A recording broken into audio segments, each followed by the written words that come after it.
Sometimes people look at success and assume it was effortless, like it just appeared one day in perfect form.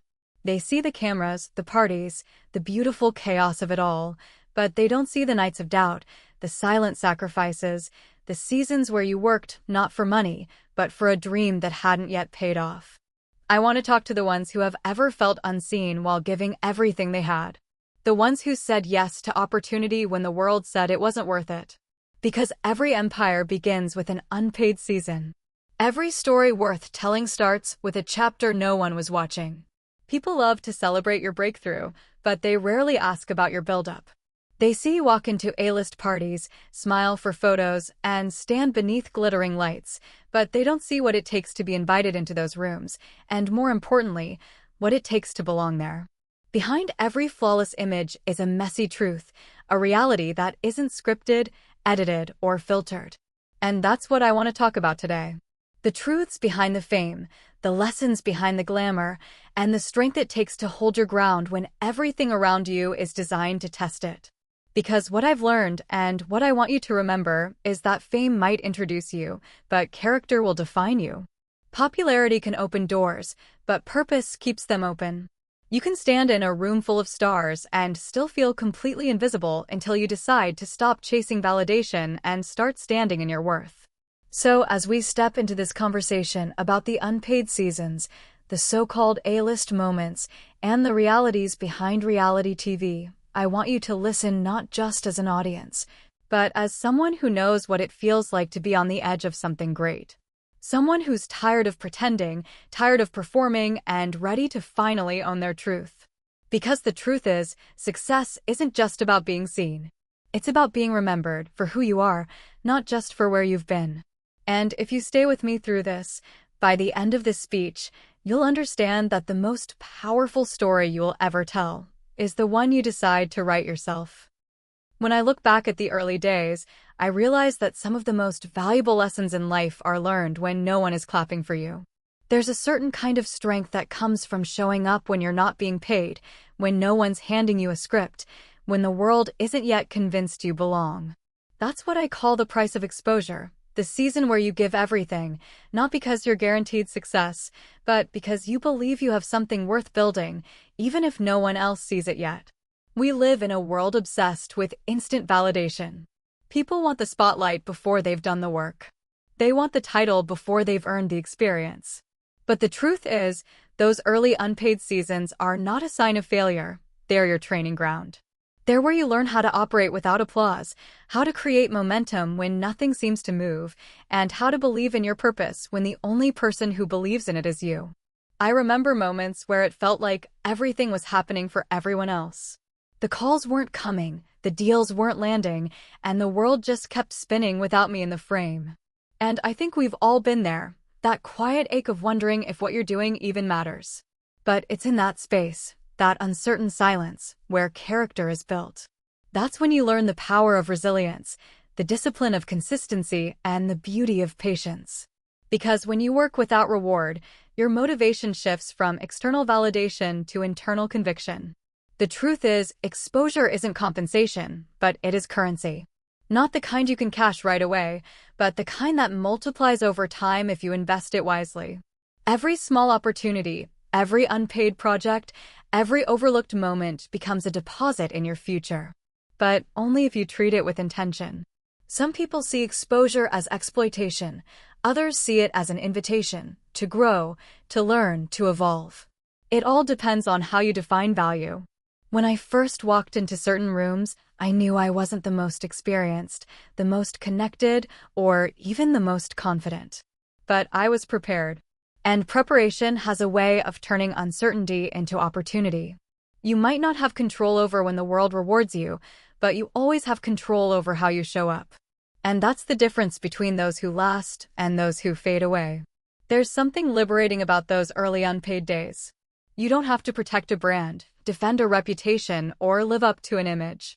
You're free to take risks, to make mistakes, to discover what actually drives you. Those moments strip away the illusions and force you to confront who you really are, not the version you perform, but the version that keeps fighting even when no one's watching. People often think success starts when the paycheck comes in or when your name is finally recognized. But that's not the start, that's the reveal. The real work begins low. There's a moment that happens in this industry, a moment where you step into a room that once felt impossible to reach. The lights are low, the music is soft, and the air is filled with the quiet hum of people who've made it. Cameras flash, laughter spills like champagne, and for a split second, it feels like everything you ever worked for has finally materialized. But here's the truth. That feeling fades, and what's left behind is the realization that being in the room doesn't mean you belong there yet. A-list parties, high-profile events, red carpets, they're beautiful illusions. They make you feel chosen, significant, visible. But access doesn't equal acceptance. You can be surrounded by the most powerful people in the world and still feel completely out of place if you don't know who you are when the music stops. That's the paradox of success. It introduces you to people who seem to have everything, and yet, many of them are still searching for something real. When I first began attending those events, I remember thinking that the invitations themselves were validation, proof that I'd arrived. I thought standing under those lights meant I was seen, respected, even celebrated. But what I quickly learned is that these rooms aren't built for your comfort, they're built for perception. They're about appearances, not authenticity.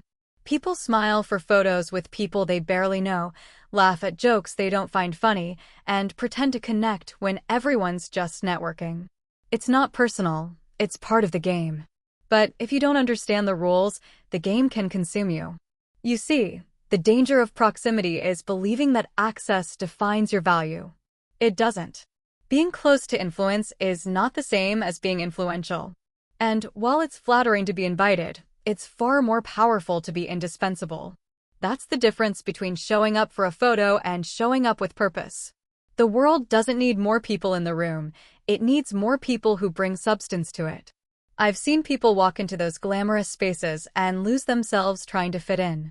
They shrink their personalities, dull their values, soften their opinions just to be accepted by people who may never truly see them. They start performing instead of being present. And in that process, they forget that authenticity is their most valuable asset. You can mimic confidence, but you can't fake presence. Real presence comes from knowing that your worth doesn't depend on approval, it depends on alignment. The truth is, the higher you climb, the thinner the air becomes. Everyone wants to be noticed, but few want to stand for something real. The conversations shift from dreams to deals, from purpose to perception. You learn quickly that not everyone applauding you actually supports you, and not everyone ignoring you is against you.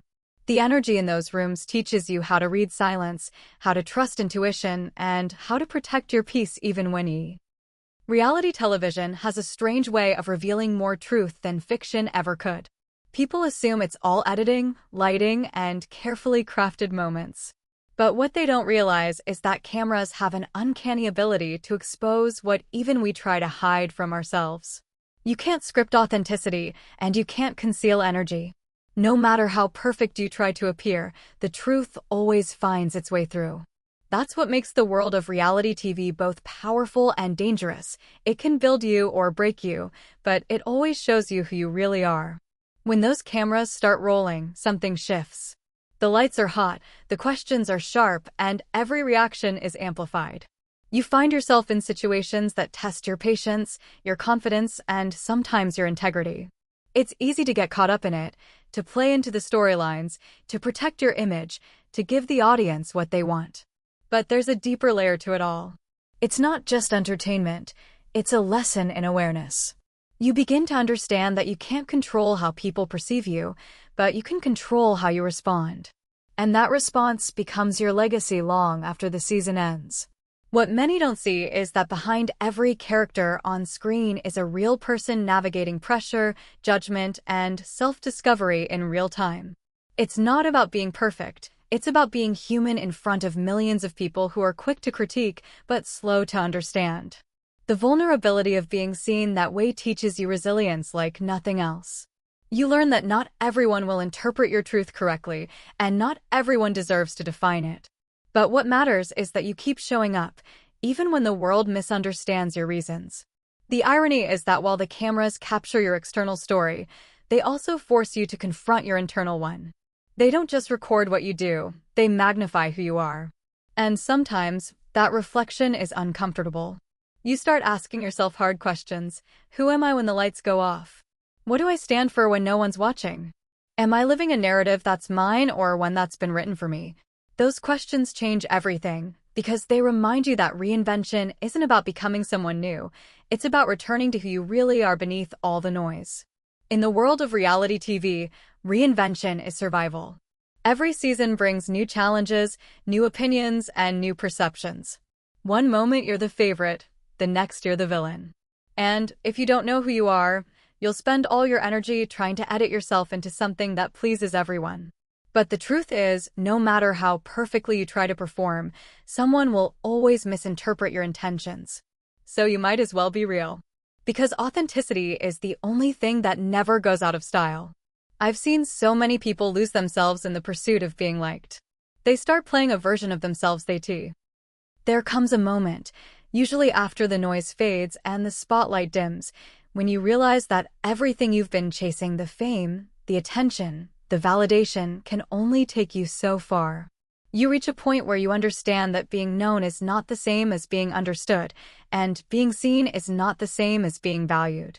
That's when the real work begins, the work of owning your narrative, of reclaiming your story, and of turning fame into freedom. Because when you live in a world that constantly tells your story for you, it's easy to start believing that narrative yourself. It's easy to let headlines, rumors, and opinions dictate your truth. You wake up one day and realize that your identity has become a reflection of other people's perceptions. But there's something incredibly powerful about taking that story back, about saying, "This is who I am, and this is what I stand for." That moment changes everything. It's the moment you stop existing for the audience and start living for yourself. The truth is, fame can be intoxicating. It feeds your ego, it gives you access, it makes you feel invincible until it doesn't. Because fame without self-awareness is chaos. It's a constant chase, a never-ending loop of proving, performing, and pleasing. You start measuring your worth in applause, your happiness in likes, your identity in approval. But the moment you realize that none of those things define you, that's when you start to feel free. Freedom isn't about walking away from the spotlight, it's about standing in it on your own terms. It's not about controlling how others see you. It's about being so clear about who you are that no one else's version can shake you. That's what owning your narrative really means. It means choosing authenticity over appearance, purpose over perception, and truth over attention.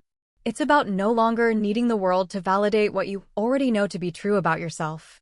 I've met people who have everything: wealth, beauty, fame, success, and yet they live trapped by the very image that made them admired.